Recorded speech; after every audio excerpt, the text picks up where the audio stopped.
Halo, selamat pagi, semangat pagi. Bagaimana kabarnya? Apakah masih dalam keadaan yang sehat? Bapak berharap kalian semua dalam keadaan yang baik-baik saja. Jadi bisa siap dalam memulai materi pelajaran kita kali ini. Oke, di pertemuan ketiga ini kalian bisa lihat gambar yang Bapak berikan. Apakah kamu bisa menebak? Kita akan mempelajari apa?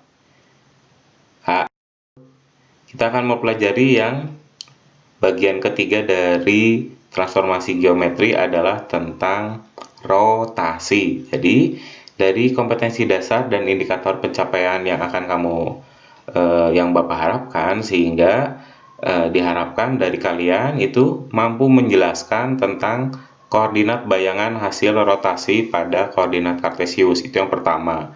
Yang kedua, menjelaskan langkah-langkah mendapatkan bayangan benda hasil transformasi berulang. Nah, kemudian berikutnya diharapkan kalian itu nanti mampu menggambarkan dan menentukan koordinat bayangan benda hasil transformasi rotasi pada koordinat kartesius. Kemudian yang berikutnya menggambarkan dan menentukan koordinat bayangan benda hasil transformasi berulang. Yang berikutnya lagi, memecahkan masalah sehari-hari berdasarkan hasil pengamatan yang terkait pada penerapan konsep transformasi. Dan terakhir adalah menemukan transformasi dalam masalah nyata. Oke, rotasi. Nah, apakah kamu pernah memperhatikan benda ini di rumah? Apa ya bendanya ya?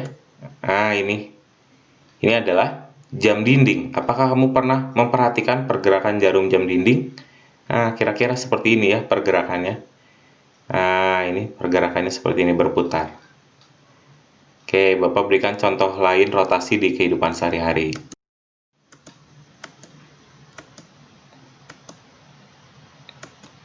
Nah, ini. Kamu tahu ini apa? Ya, ini adalah kincir angin. Kincir angin adalah kincir yang digerakkan menggunakan tenaga angin. Oke, ini juga merupakan contoh rotasi di kehidupan sehari-hari. Nah, kalau ini pergerakannya namanya berlawanan arah jarum jam. Oke, contoh berikutnya. Contoh berikutnya, kamu pernah ke Dufan atau ke pasar malam di daerah kamu? Nah, ini adalah yang disebut dengan biang lala atau komedi putar. Biasanya ada yang nyebut kayak gitu. Nah, ini adalah contoh-contoh dari pergerakan rotasi yang ada di kehidupan sehari-hari. Oke, dari ketiga contoh tersebut, apa yang bisa kamu peroleh? Jadi, kamu bisa menyebutkan pengertian rotasi itu apa? Dari contoh gambar yang tadi kamu lihat. Ya, rotasi atau perputaran adalah transformasi yang memindahkan suatu titik ke titik lain dengan perputaran terhadap titik pusat tertentu. Ada dua arah ya tadi ya. Yang pertama arah positif itu justru berlawanan arah positif berlawanan dengan arah jarum jam. Jadi berlawanan dengan arah jarum jam itu seperti ini. Nah, seperti ini. Ini arah positif. Kemudian arah negatif searah dengan jarum jam. Arah jarum jam kan gini ya. Nah, ini namanya arah negatif. Nah, kenapa dua hal ini harus diperhatikan? Karena nanti dalam pengerjaan soal terkadang tidak diberikan kata-kata ini berlawanan dengan arah jarum jam atau searah. Jadi hanya dengan menggunakan notasi positif atau negatif. Jadi ketika misalnya rotasi 90 derajat, oh artinya itu adalah berlawanan dengan arah jarum jam. Rotasi negatif 90 derajat. Nah, itu kamu harus sudah tahu bahwa itu adalah searah dengan jarum jam. Oke, kita coba masuk ke dalam contoh soal ya. Misalnya, Bapak punya sebuah pesawat mainan yang Bapak terbangkan dengan koordinat 30,10, kemudian berputar sebesar 90 derajat berlawanan arah jarum jam menuju titik Q. Setelah tiba di titik Q, pesawat melanjutkan rotasi sebesar 90 derajat dari titik asal menuju titik R. Jadi dari Q 90 derajat lagi, ke arah titik R. Tunjukkanlah koordinat pesawat tersebut pada koordinat kartesius. Oke. Bapak berikan koordinat kartesius. Seperti ini. Oke, ini titik 0, 0,0 ya, titik pusatnya ini ya. Kemudian setiap kotak ini 10, mewakili 10. Nah, jadi titik awalnya di P 30,10, berarti di sini. Ini ya, 1, 2, 3, 30,10. Dia berputar atau berotasi sejauh 90 derajat berlawanan arah jarum jam. Berarti berlawanan arah jarum jam ke sini ya. Oke, lihat seperti ini caranya. Nah, ini kita kalau pakai busur derajat juga bisa. Jadi kamu misalnya kalau dalam mengerjakan soal menggunakan busur derajat juga boleh. Jadi kamu ukur 90 derajatnya segimana. Nah, dengan titik pusatnya adalah 0,0. Sehingga dihasilkan titik di sini ya, negatif 10,30. Kemudian dilanjutkan lagi perputaran sejauh 90 derajat. Nah, seperti ini. Jadi 90 derajat itu ke sini. Nah, jadi dia menghasilkan titik R sebesar negatif 30, negatif 10. Nah, jika dalam penulisan atau cara pengerjaan soal kita bisa menulis seperti ini. P 30,10 dirotasikan 90 derajat, maka hasilnya negatif 10,30.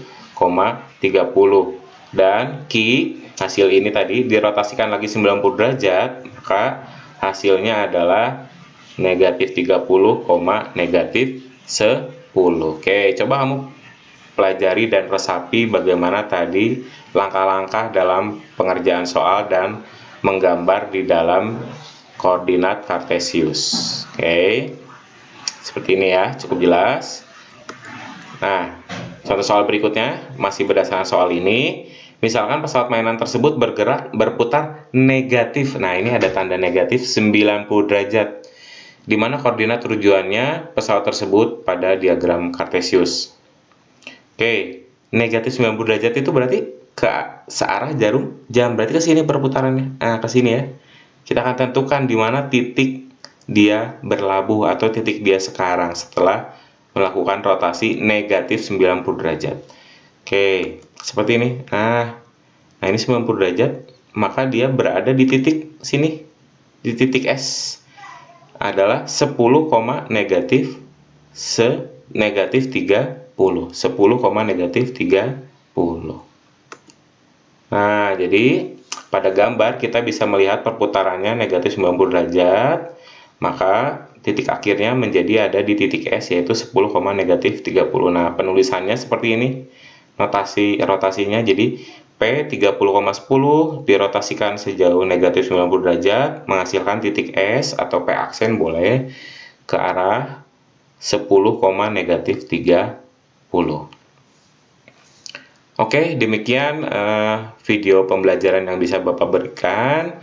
Semoga bisa menjadi panduan kamu dalam mengerjakan LKPD, lembar kerja peserta didik, selanjutnya di tahapan setelah kamu menonton video pembelajaran ini. Jadi, Bapak berharap kamu bisa, ketika ada yang belum jelas, kamu bisa melakukan diskusi di dalam forum chat ataupun lewat chat WA, ataupun bisa dengan memutar kembali video ini untuk bisa membantu kamu dalam memahami setiap soal yang ada. Oke, tetap semangat. Kamu harus yakin matematika itu mengajarkan kamu bahwa selalu ada harapan di setiap permasalahan yang sedang kamu hadapi. Jadi, kamu harus berharap bahwa setiap permasalahan yang kamu miliki itu mempunyai solusi. Oke, matematika memberikan kamu harapan bahwa setiap permasalahan pasti memiliki solusi. Oke, terima kasih untuk perhatian dan proses belajar kamu. Selamat mengerjakan LKPD di kegiatan selanjutnya.